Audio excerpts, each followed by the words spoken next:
দেখো শুকনো লঙ্কা, পাঁচফোড়ন, তেজপাতা, একটু আদা দিয়ে তেলের মধ্যে হালকা খড়িয়ে এই আম আর টমেটোটা দিয়ে একটু নাড়াচাড়া করে নিলাম।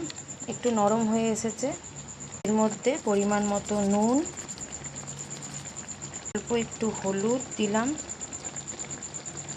একটু নাড়াচাড়া করে নিচ্ছি।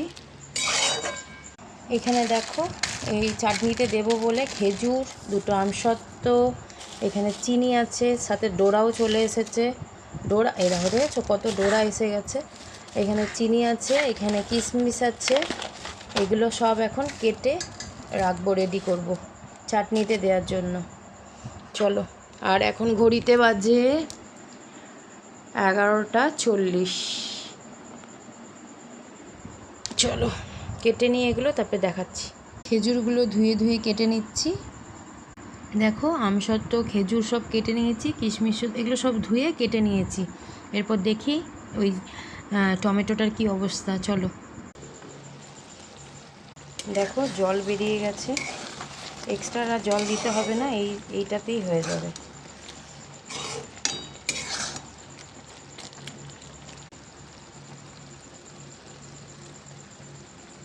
দেখো এবার পরিমাণ মতো চিনি দিয়ে দেবো।